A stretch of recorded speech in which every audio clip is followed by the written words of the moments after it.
Hey guys, just wanted to quickly say I'm so happy we crossed 100,000 subscribers. Make sure you hit that like button and comment something below because I'm pretty happy with the way this video turned out. And happy holidays to all of you. That was fighting for gay rights, and people were killed. Nobody was killed at Stonewall. Nobody was killed. This is a vintage video of Trixie doing a performance around the year 2009. There's a fine, fine line between your wonderful and what you got. You gotta go after the things you want while you're feeling your ride. There's a fine, fine line between love and a waste of your time. Without a doubt, it's a stark contrast from the person that exists today, where every single aspect of what she showcases is polished to a T. Now, when it comes to speaking about Trixie's career, it's in a way really challenging, because it's hard to know exactly where to start, especially when we consider how among her millions of fans, there is so many different stories with how they even got acquainted with her. There's the people like me who learned about her when she competed on RuPaul's Drag Race, those that just found her on YouTube because of her series with Katya, her Netflix React series that is equally as successful, or the many different television opportunities that she's had, while also having networked with a lot of big names in Hollywood. Without wasting any time, we're going to be diving directly into how she was able to achieve this, the obstacles she faced on the way to stardom, and whether her legacy is comparable to that of RuPaul herself. But before we start, a couple months ago, I realized I'd been paying for a streaming service that I hadn't touched in months. And honestly, I got pretty fed up because it's a huge waste of money. That's where Rocket Money, the sponsor of today's video, comes in. Rocket Money is like a personal finance assistant right at your fingertips. It helps you cancel subscriptions easily, lower the cost of bills, and actually keeps track of your money in one place. I'll cut right to the chase. After connecting Rocket Money to my bank account, it pulled up a list of all my active subscriptions. Yes, including the ones that I had completely forgotten about. The best part is I could just tap on the ones that I didn't want anymore, and Rocket Money handled the cancellation for me. No phone calls, no hassle, no nothing. Another cool aspect about their brand is how they offer a budgeting tool. It breaks down where your money is going, and not in a judgy way. With 2025 fast approaching,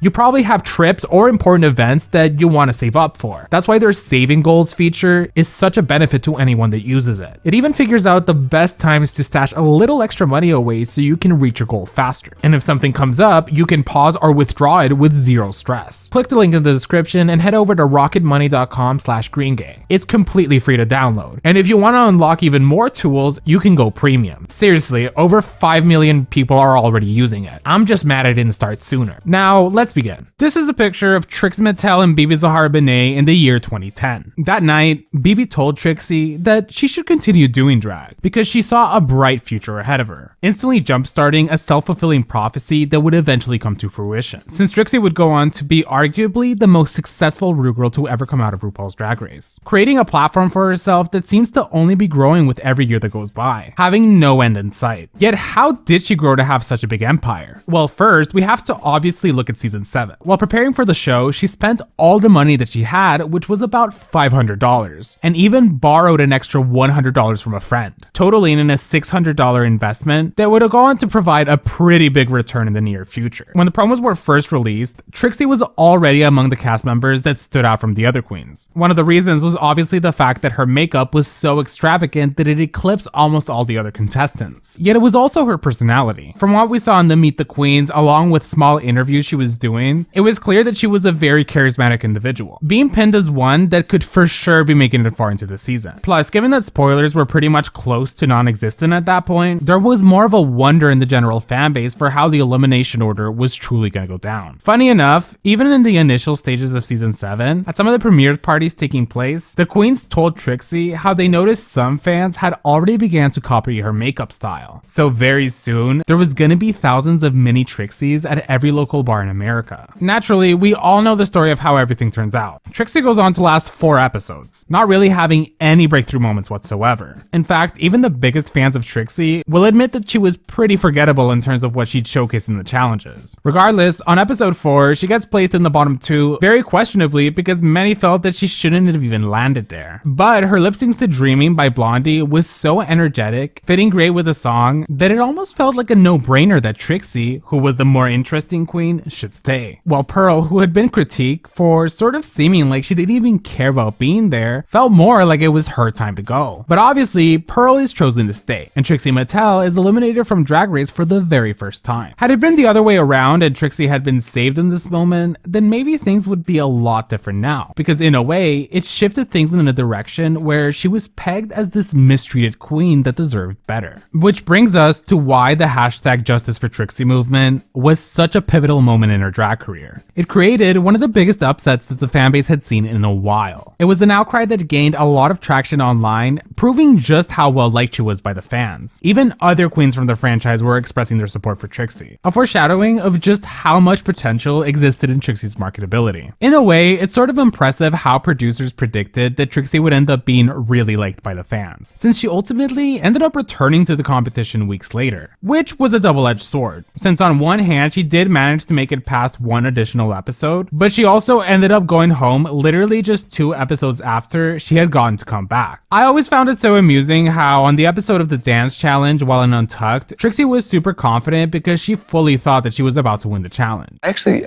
I think I won this week. Oh.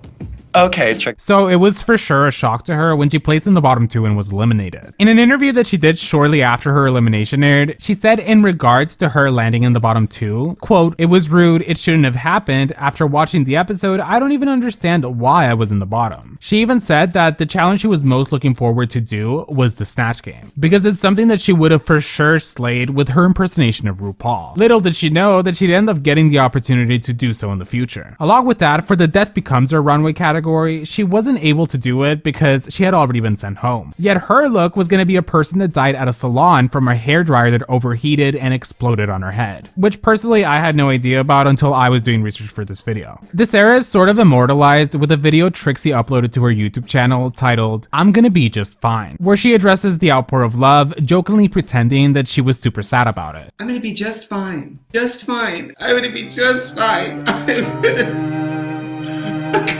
Although it really was a difficult thing to go through, so it was cool to see that she was able to rejoice in the online fan support. I mean, here's her first ever reaction to watching her elimination while she was at a viewing party for a gig that week. Pearl, Shantae, you stay.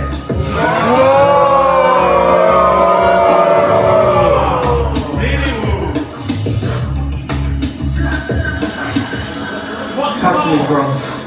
I just love her so much, I feel. Alright. You may join the other girls.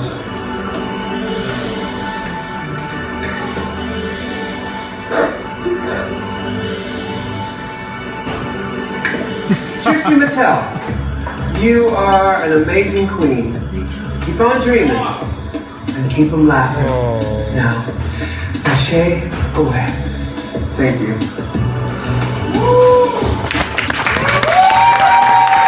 So then, now that we've covered the base of Trixie's Drag Race career, it's clear that aside from being liked by the fans, her time on the show was for the most part pretty forgettable. That's why it's what happens in the early months after her season was finished airing that completely shifts the direction of her legacy. The very first time we see Trixie and Katya together on the World of Wonder YouTube channel is on the Besties for Cash episode that was posted on October 2nd, 2015. Apparently, despite season 7 not really showing any of it, the two of them had built a pretty good friendship together that continued even after filming had concluded, calling each other on the phone almost every single night leading up to the season 7's airing. Something that Ginger Minj was clearly not aware of, since she'd go on to think on All Stars 2 that Katya was her best friend. As much as I love everybody, like Katya, you're my best friend here. Speaking of, Katya would end up getting the call to compete on her All Stars season in the summer of 2015. So by the time she had come back from it, World of Wonder ended up inviting her back to pair up with Trixie for their second ever collaboration tradition on the channel, where they would do a one-time special episode of Fashion Photo Review, where they'd be critiquing the looks that Raj and Raven had served over the course of their series. This was a great idea. The sheer juxtaposition between having these two goofballs, known for being quirky comedy queens, be providing critiques for two fashion queens, set the scene for a perfect video. It's important to note that at this point, Katya had already built a small online fanbase for herself on her YouTube channel, where she had been posting videos reflecting on her run from every episode of season 7's airing. Right after this one-time special Fashion Photo Review episode was uploaded, it was an instant hit. The chemistry between the two just flowed so well that it immediately stuck out from the rest of the content that World of Wonder had been uploading up until that point. Even the top comments from the video were from people asking World of Wonder to please provide Trixie and Katya with their own show on the channel, because they were in desperate need of more content from the two of them. And so, to the surprise of many, World of Wonder actually listened to the fans for once and did as they requested. On March 25th, 2016, the very first episode of UNHhhh was uploaded, featuring the two of them. It's funny to watch this because it's so clear that the producers literally just threw them in front of a camera and hoped for the best, because the conversation flows in a way that it was quite literally just the two of them chilling with each other. Although, it's within this video that they set out the basic premise for what their series will be. Each episode, they will talk about literally whatever topic they feel like choosing, having absolutely no restrictions. While the series ended up being an immediate hit with the Drag Race fans, it hadn't yet broke out of the Drag Race algorithm, although that wouldn't really take a long time to change, since their series would be successful in expanding beyond the algorithm due to how much variety their topics extended to. For example, topics like drugs, straight people, driving, etc. are some of their most viewed videos ever. In a sense, most of these new viewers that became fans didn't do it because they liked drag, but they did it simply because they were seeking out advice or opinions regarding a certain topic and ended up encountering these two cartoonish figures. Therefore, Trixie would take advantage of this large platform she now had to launch all of her other business ventures, including telling people to subscribe to her main YouTube channel, marketing her newest albums, and any big tours that she'd be a part of. By the time they were almost a year into the series, All Stars 2 began airing, which only skyrocketed the viewership of the series. Yet it wasn't all that easy. With the continuation of their business partnership, there was some gossiping within the fanbase that the person who carried their success was Katya, especially considering she was by landslide the fan favorite of season 7 and was yet again the fan favorite for All Stars 2. Although the reason I bring this up is because later on in this video, we'll go into how Trixie was able to prove the people making these comments wrong. Anyways, moving on. In November 2016, Trixie ended up making a cameo on the 6th season of American Horror Story called Rona, which was literally just a couple seconds at the season finale episode. Yet it was a pretty big deal at the time, since need I remind you, it was that same year that Drag Race won their very first Emmy, with Rue winning Best Host. So the landscape was very different, but to be able to see the attention that Trixie was getting from Hollywood was a foreshadowing of what was yet to come. Although to all the people that had worked with Trixie in close proximity, it wasn't that much of a surprise. What people don't realize is that Trixie had been pounding the pavement from the moment she had gotten back from filming season 7. Even Mrs. Kasha Davis pointed out that Trixie from the get-go was focusing on merch and marketing. While today it's normal to see every single person in the cast come out with merch right away, back then it was very few and far between. And oftentimes, those that had merch made it slowly after their season had already aired. So those that were ahead of the curve like Trixie were able to capitalize a little bit more on their newfound attention from the fans. Regardless, another bonus that came from her YouTube series with Katya was that constantly seeing herself on screen for the show allowed Trixie to subsequently focus in on her makeup style, which looking back now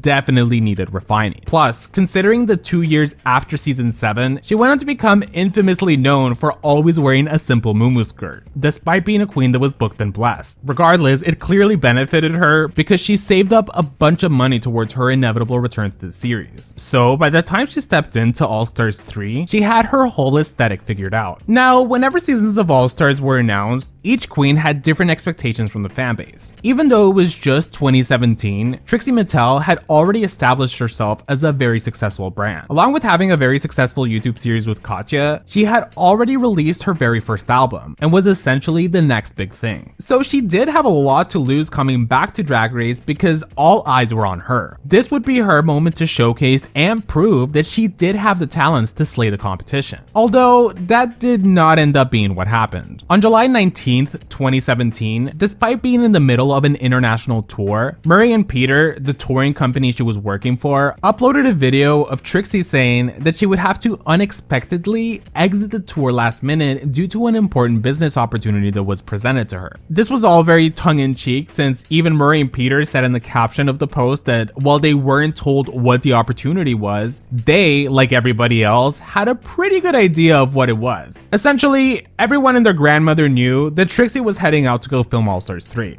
On October 20th, 2017, the official promos for All Stars 3 were released. Right away, it contrasted the cast of All Stars 2 with a much more diverse cast that expanded several different seasons, as opposed to when 5 out of 10 queens on All Stars 2 were from the same original season. Therefore, they listened more to the fans to provide a much better scope of the first 9 seasons in the series. What's more is that 2017 was quite the year for RuPaul's Drag Race, that was skyrocketing like crazy in popularity. So World of Wonder, the company that made Drag Race, knew that it was time to make some big moves. Going from their original network, Logo TV, that produced 8 main seasons and 2 All-Star seasons, and subsequently switching to VH1, which would be their newfound home. Season 9, which was filmed in the summer of 2016, would go on to be the last season to be filmed while the show's network was still under Logo TV, because by March 2017, it was announced that VH1 would be the new main network for RuPaul's Drag Race. This was a big step in terms of exposure to a wider audience. It also seems like World of Wonder themselves were expecting a big opportunity like this, considering that season 9 was the first season that they decided to film in full HD cameras, providing us with a much higher depth of quality to showcase the looks. With Queens even joking that now there would really be nothing to hide those that had busted makeup. The first 2 episodes to be filmed under the VH1 network were the season 9 reunion and season 9 finale, which included the last minute twist of having the lip sync for the crown, disregarding contestants' track records, and raising the stakes for the finale. It goes without saying that when Drag Race moved to VH1, the format of the show would shift into a more dramatized version of itself that seek to gain attention from its audience by finding ways of subverting their expectations. This meant that they would have to experiment with how far they could go with changing the format of the show while also keeping the audience engaged. All of these shenanigans, though, would end up playing in Trixie's favor.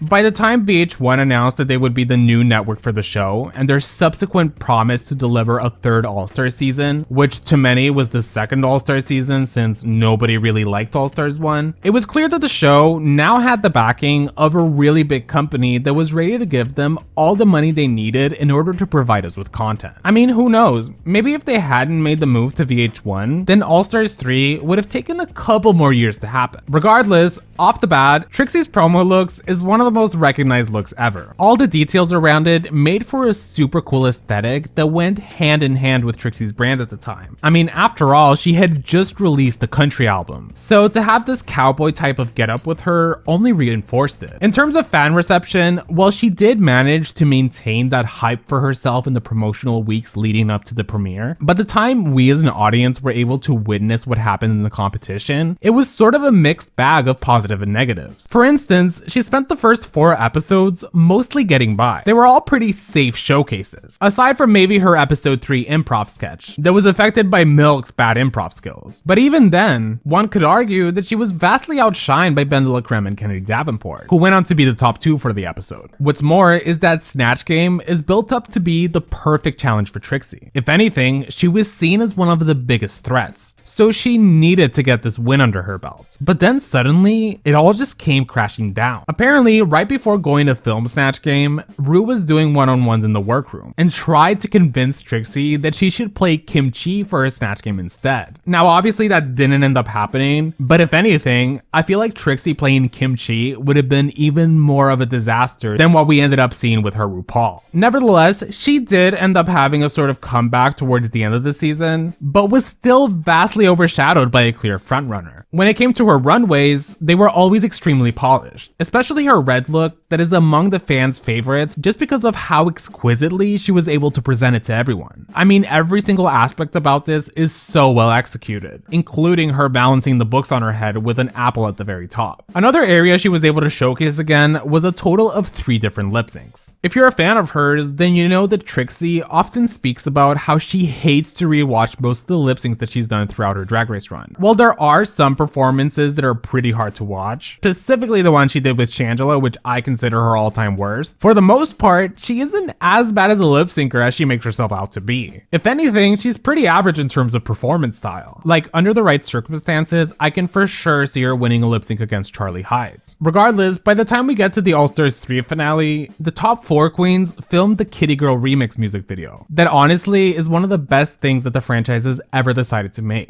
Being able to give the audience a peek into the behind the scenes of production gave us a better idea of what it must be like to be on that set, allowing us as viewers to get truly immersed into the show, plus heightening the tension of who was going to be the queen that would end up being crowned. After the twist of the jury where the eliminated queens got to vote on who they thought should make the final 2, Trixie would end up being among the 2 with the highest votes, alongside Kennedy Davenport. They would lip sync to Wrecking Ball by Miley Cyrus, and after ripping out her own hair from her scalp, she was announced as the 3rd inductee into the All-Stars Hall of Fame. This was immediately super controversial. People were upset that Shangela should have won and yada yada yada, but given the news that has been coming out recently, it sort of worked out for the best. At the time, Trixie's reign went down as being the queen that robbed Shangela of the crown, but all of that ended up being super far from what she'd actually end up being remembered for, and why her win did go on to have so much meaning in the long-term future of her career. In a sense, Trixie had already become super successful in the short 2 years since her original season aired, but getting the title of a winner was like getting the stamp of approval from RuPaul, and really solidified what her place in the industry would end up evolving into. Plus, in terms of dealing with the annoying fans, she benefited from the fact that literally the week after the All-Stars 3 finale aired, the premiere of season 10 happened. So the attention for the fanbase quickly moved on to the new batch of queens. Although less than a year after this, the production of Drag Race basically sort of tricked her into participating in the Hollisley Spectacular, a one-off Christmas special episode that was advertised as an actual competition, leading many to think that there would be a queen getting crowned. Mind you, there was barely any Drag Race seasons being released back then, so people were looking for any excuse to celebrate something. Now, if you want to know the details of the Hollisley Spectacular fiasco, you can watch this video that I made a while back. But regardless, if Trixie and maybe other queens were sort of tricked into doing the special without knowing that it would be the format of competition, it could explain why, at the end of the episode, it would be announced that everybody was the winner, with an 8-way tie, which was for the best, because imagine the slight that it would have been for them to crown literally any other queen, except for Trixie, that along with having won her own crown mere months ago, had dealt with a lot of people in the fanbase questioning her win. So I can see why she was sort of annoyed when she found out that production had quote-unquote tricked her into being part of this competition. In the year following her crowning, things continued to expand in terms of her reach in the entertainment industry. Her World of Wonder YouTube series was also more popular than ever before. It was by a landslide the reason that they kept on being in the forefront of people's attention. Like, most Drag Race queens were trying to keep themselves relevant in other ways, but nothing was as successful as having a hit YouTube series that was being watched by millions of people. I mean, it was almost the equivalent of getting exposure for being on Drag Race, except in a much easier environment where they literally just need to sit, talk, and the money would come flowing in. What's funny is that World of Wonder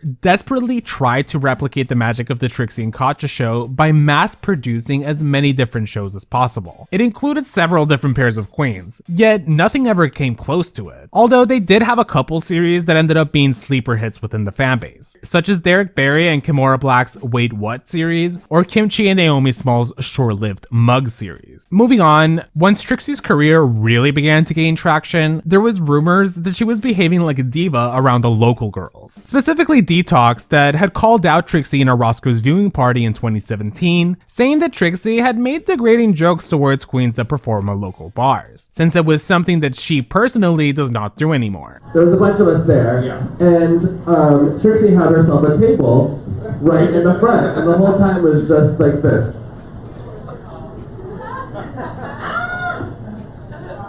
So afterwards, Trixie's outside, Jules goes up and talks to her, and she's like, "Oh, it's so great to see you here. I would love to have you at our bar, Hamburger Mary's in Long Beach anytime you're around." She goes, "Yeah, I don't do this.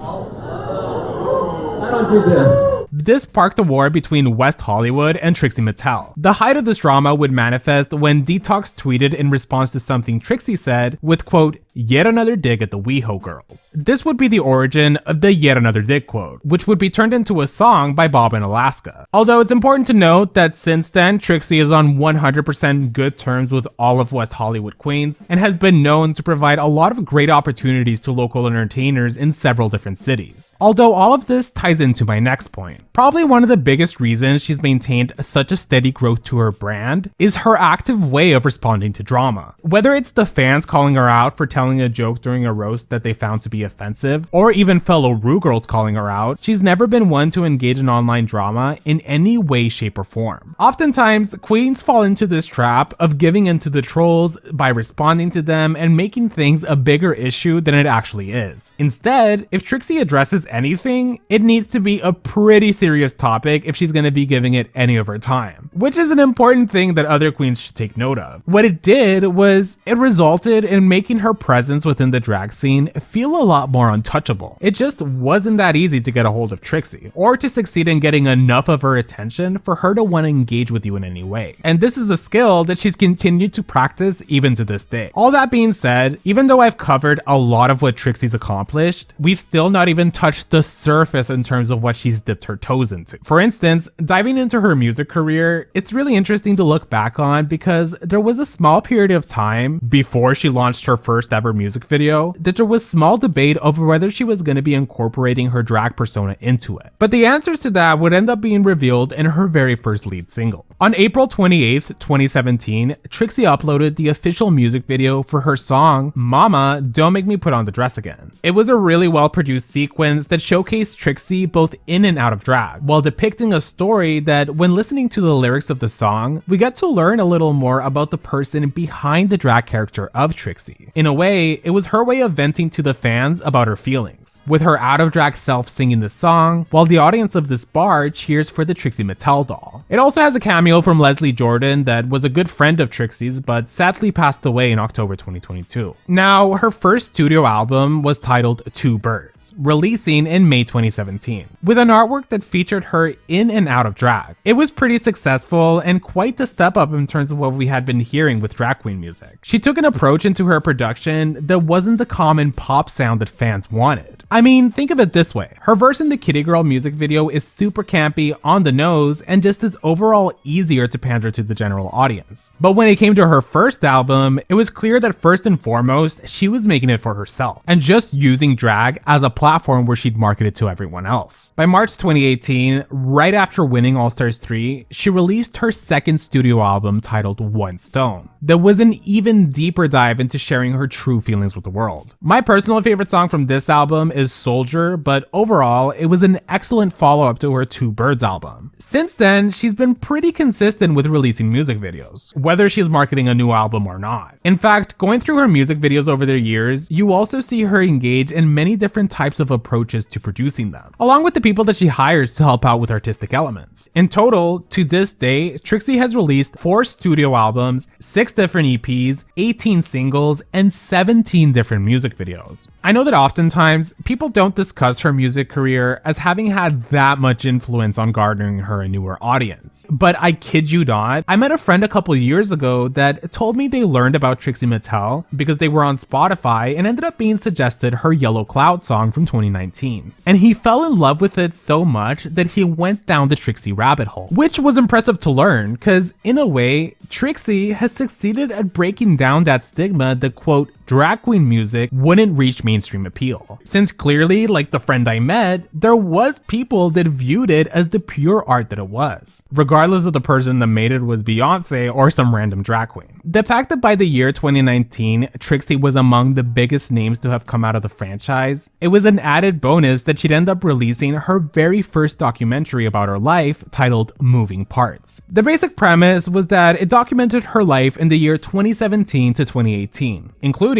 when she won All Stars 3. Subsequently, the opening scene introduced us to Brian, the person behind Trixie, as she explains the story of some of the childhood pictures she had on display on the fridge. It took the audience down a rabbit hole where, instead of constantly being hit with funny one-liners or foolishness to make us laugh, we instead got a deeper look into what it was like to be a traveling queen going all over the world, venturing in so many different endeavors. What's probably the most significant part of this documentary is the glimpse we get into the falling out that occurred between Trixie and Katya, right after they started filming for their spin-off show on a network called Viceland. As a side note, if you're confused as to what the show was, in summary, the YouTube series of got the attention of actual TV networks. And I guess they thought that they'd be able to achieve the same success by just having the pair make exclusive content for them. But it ended up failing miserably. Mostly because it wasn't easily accessible to watch on YouTube, and nobody was gonna bother paying a Viceland subscription just to see them. Yet in a way, they did benefit from this experience, because it only reinforced the specialness and power that they had within their dominance of the YouTube algorithm. Although back to the Trixie and Katya falling out story, obviously everyone knows that Katya ended up relapsing, eventually going to rehab, and taking a break from drag for over a year. Despite this, nobody knew just how bad it had gotten in the days leading up to Katya having to quit the show with Trixie back in 2018. While they did end up getting back on good terms pretty quickly, the moment of the documentary that was the most impactful to me was when Trixie is getting ready for a show after Katya had officially gone on her indefinite break. She ended up saying to the cameras, quote, "Nobody's gonna want to see me without Katya," which wasn't the case at all. But it's this period of time in 2018 that Trixie would really start to grow her brand to a point where it truly represented herself in a standalone way. In a sense, it's Katya's short break from the spotlight that would push her down a path that would lead to her being what many consider to be the #1 most popular mainstream drag queen that has come out of RuPaul's Drag Race. I mean, it's from this point forward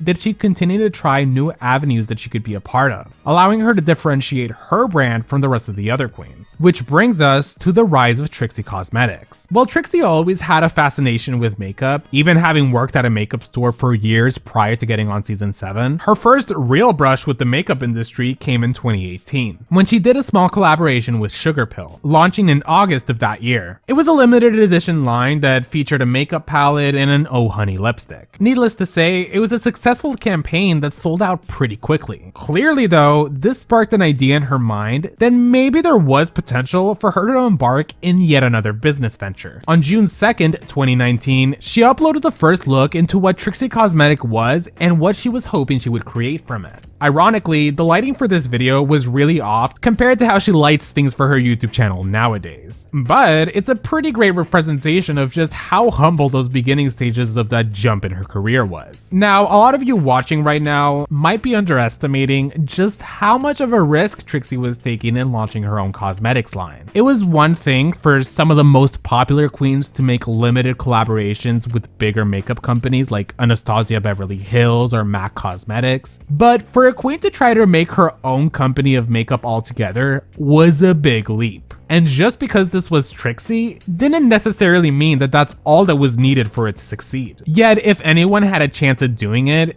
Trixie was the best fit. I mean, it made sense. Just looking at her face, she was a walking billboard of makeup product advertisements. So at this point, why not wear your own stuff? Obviously, it would take a while before the company really grew big in size. In fact, the first product she introduced consisted of lipstick and different sets of glitters, all in very cute packaging, along with having appropriate labels for each one. In terms of growth, it didn't take long for her cosmetics line to not just grow in popularity, but also grow in size. She went from having literally just 2 different products that she introduced midway through 2019 to now in 2025 having products that extends even beyond just direct makeup and includes accessories like makeup brushes, mirrors, backpack, lashes, different types of tools, and the list goes on. Along with successfully inserting her makeup line into the general public, she's extended the platform by offering other queens opportunities to collaborate on their own collections, such as the Bottle Blonde campaign she did with James Mansfield, the Trixie and Juno Birch collection, and countless more. Another reason for the success of the cosmetics brand was how it stuck out from its competitors. Specifically, the way it was packaged and over-the-top aesthetics, where it would invoke a feel of being a kid's toy product. Most of the time, you'd find this type of packaging for cheap makeup lines that you can find at a dollar store. Literally, according to Trixie, it's the cheapest products that tended to have the cutest packaging. So she wanted to merge this cheap cartoonish packaging with an actual good quality makeup product that people could apply to their face, sort of heightening the experience of putting on your own makeup because of the cute packaging. Plus, it's all pretty fairly priced. All that being said, considering we're talking about her cosmetics line, we might as well discuss the evolution that was Trixie's own makeup over the years. The following is a YouTube short that I made a couple months ago, but it outlined it pretty well, so let me play it for you real quick. To start off, we have 2010 Trixie alongside Bibi Zahara Benet. At this point, Trixie was feeling her woman fantasy, so all she was really doing was a soft eye, barely any contour, and a hope for a better future. She'd remain with this aesthetic for the next couple of years into her career, until around 2013 where she started to go outside of the box. It's here where she gravitated away from wanting to look pretty. For the filming of season 7, she slightly toned down her makeup, which is saying a lot given that she still stuck out from the rest of the cast. That being said, she did not hold back for the filming of the finale, incorporating the infamous blue contacts into her look. By All Stars 3, she honed in on the aspects of her makeup that were the most visually appealing. That set the stage for the pandemic years where she really created a perfect geometrical shape to her mug. Some fans could even notice the smaller bits of differences in the way she paints. As you can see, it's evident that in the same way she's polished her brand every single year, her different mugs have allowed for there to be a visual marker to her different eras, which is pretty cool. I mean, it's nice to be able to see a clip of Trixie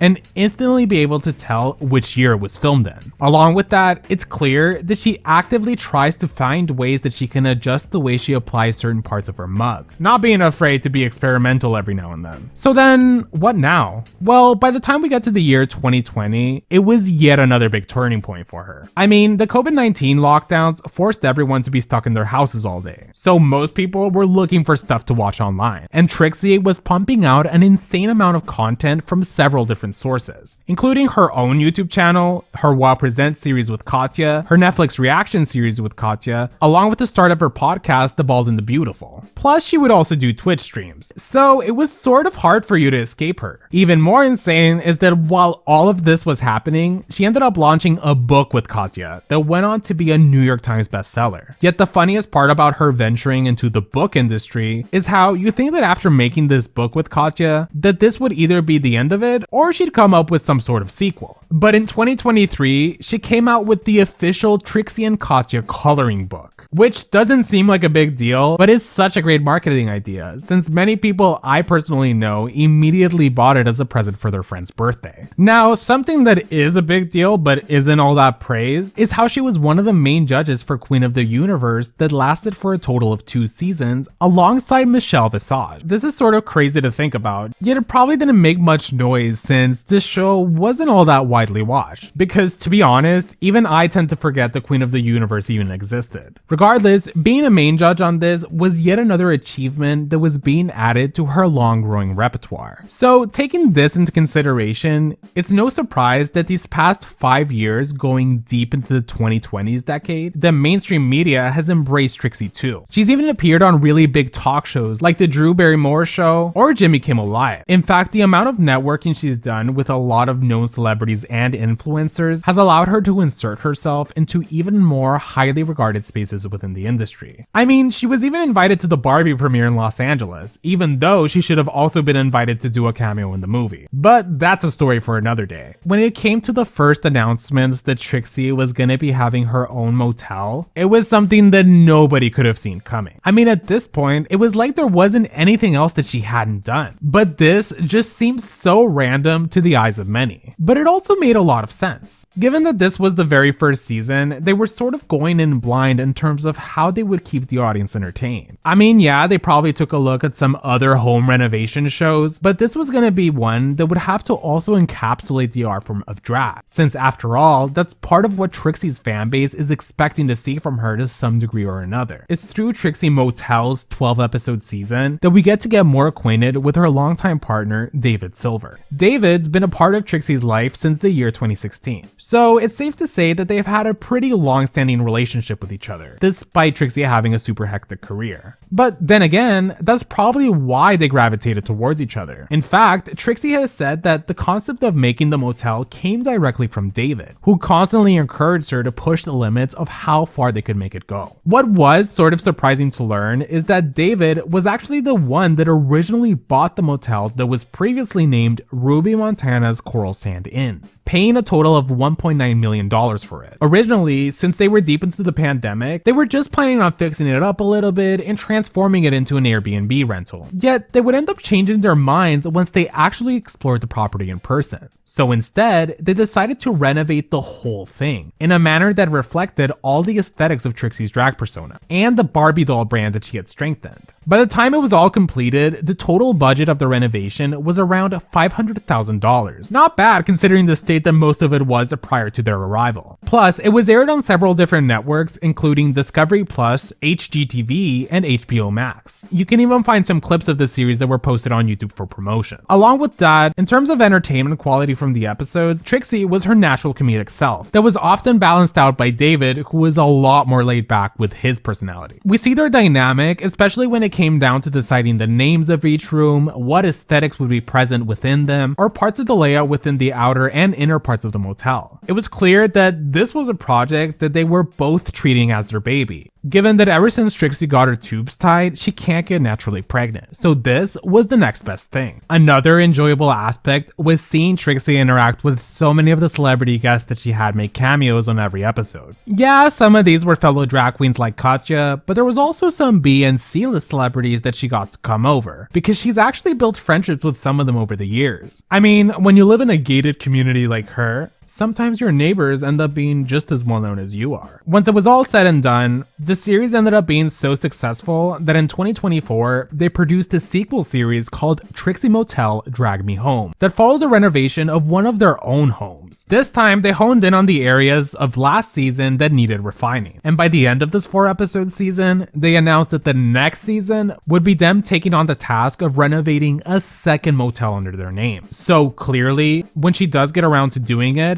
I have a feeling that it's going to be a much bigger motel than the first. Because to this day, people are constantly booking stays at Trixie Mattel just to be able to say that they've done it. Plus, given that it's located in Palm Springs, it's no wonder people find it so appealing. Yet how was she even able to accomplish it? Well, the truth is that when it comes to hustling and business, this was clearly a career that she was born to do. I mean, for starters, she's been touring non-stop since the year 2015. Despite having had 7 different tours, some of them have spanned more than a year, such as the Ages 3 and Up tour that went on from 2015 to 2017, the Now with Moving Parts tour from 2018. Then that same year, she did another tour called the Super Bowl Cut, or in 2019 when she launched the Skinny Legend tour, followed by 2020 when she did the Grown Up tour. But due to lockdowns, the tour wouldn't fully conclude until the year 2022. And finally, there's the Solid Pink Disco tour from 2022 to 2024. Craziest part of all this is that it doesn't even include the 2 additional tours that she's done alongside Katya, including Trixie and Katya Live from 2022 to 2023, as well as the Bald and the Beautiful tour from 2022 to 2024. Yes, those are a lot of years, but I do think it's important to outline just how close together and sometimes within the same year these tours were. And that's not even including the countless appearances she's made on different medias, both online, television, or movie events. I mean, when you really think about it, at this point, her celebrity status has spawned her own impersonators. The most popular one being a queen called Lyric that went viral many times because it's one thing to have a similar makeup style to Trixie, but it's a whole different ballgame when the resemblance is just so uncanny that even Trixie herself took notice of it, having invited Lyric to some events and even sent her some of her old clothes. Yet that sense of always wanting to give back to her community or fan base even extends towards her fellow Rue girls, which brings us to her main YouTube channel. In 2024, Trixie announced a 3-month break from social media and anything work related. So she decided to expand her platform to other queens within the fandom, with the launch of Trixie's TV Takeover, where each installment would feature a different queen within the drag fandom to showcase them alone, allowing them to introduce themselves to Trixie's audience. It started with Nymphia Wind as the first guest, and it actually ended up being a pretty successful series. Surprisingly, just by having the stamp of approval from Trixie is enough for most viewers to pique their curiosity to the point that they click. I mean, the proof of this is in a recent video she uploaded featuring Dragula Season 6 winner Asia Consent. that achieved a pretty high turnout in views, despite most of the general audience not having watched Dragula. Therefore, Trixie's TV takeover has now become another platform that queens desperately want to get on so they can market themselves towards more of the fan base. Now, even though Trixie is actively pumping out entertainment for us all, around the year 2020 and onward, she began to be more involved in the political aspect of the world. I mean, after all, with the right-wing anti-LGBT legislations that are being passed across the US, it's no wonder that she's witnessed firsthand how it's affecting some parts of her business directly. If you watched one of the recent episodes of her podcast where she had Bob the Drag Queen as a guest, they talk about the future of the country now that Trump will be inaugurated as president in January 2025. So obviously, people are scared for what's about to happen in the next 4 years. Yet something that was pretty shocking was when Trixie spoke about how, while doing her tour with Katya, when they stopped in Florida, they found out last minute that the state would not allow them to sell alcohol at the venue because they classified them doing drag as being alongside the same lines as pornography. This, plus the growing concern of censorship for drag queens, could result in some states straight up not being allowed to show drag queens in general, or any content related to them on any state network or the internet for that matter. So it's important now more than ever that she remain vocal. Regardless, we're now entering the year 2025. In fact, if you're watching this, let's say over 6 months since I've uploaded this video, I wouldn't doubt that Trixie's already accomplished even more things to add to her career. Even as 2024 is ending, she's currently the opening act for Cyndi Lauper's farewell tour that will be concluding midway through 2025. That being said, taking all of this into consideration, there's been many that have asked the following question. Is Trixie Mattel this generation's RuPaul? Well, for starters, we have to acknowledge that there is nobody else that compares to Trixie. There is alternatives like Katya, but she's never honed in on her brand to the degree that Trixie did. I mean, she's quite literally created an empire for herself that's very different from her peers like Bob the Drag Queen or Bianca Del Rio. Essentially, the level of mainstream success she's achieved is a combination of being extremely hardworking, having good business marketing instincts, plus putting out content on a near constant basis, all while being very active on social media. In her own words, quote, "Nobody in the history of Drag Race has spun straw into gold from this experience like she has." When you really think about it, oftentimes queens get a bit stuck being known for one thing. For example, Bianca Del Rio is mostly known for being a comedy queen, Violet for her high-end fashion aesthetics, Joey for being gay, but when it comes to Trixie, she manages to extend herself into a bunch of different aesthetics that still manage to feel appropriate in regards to her brand.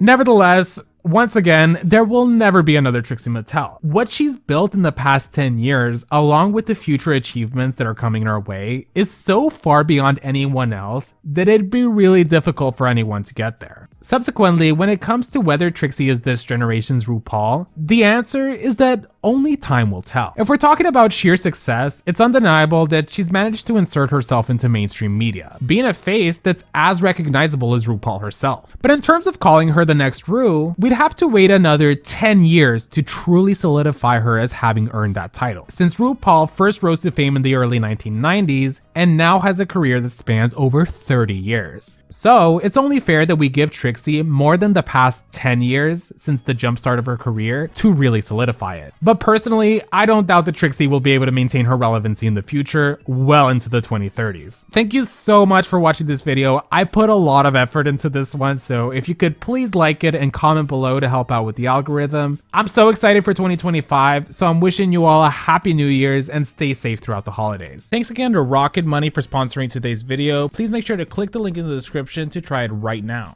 I want to take a moment to thank my patrons. In the Elite Pink Squad, we have Matthew Burns, Gay Uncle, Sari Tish, Natasha De Leon, Las Potitas, and Cool Gal Nan. And in the Green Squad, we have Alicia and Chloe, Jack Beck, Cayman Rider Furry, Edgar Allan Pup, The Only Sean, IJS, Not a Punch But a Keek, Captain Chaos, Bashir with the good beard, Galeria Gomez, Dea, Sarah G, Scarlet Rose, Boiled Peanut, Kimberly Marin, Max Whale, and Olivia Marr. If you'd like to see your name on the screen, you can support me on Patreon. The link will be in the description. Thank you guys so much for watching today's video. I'll see you guys next time.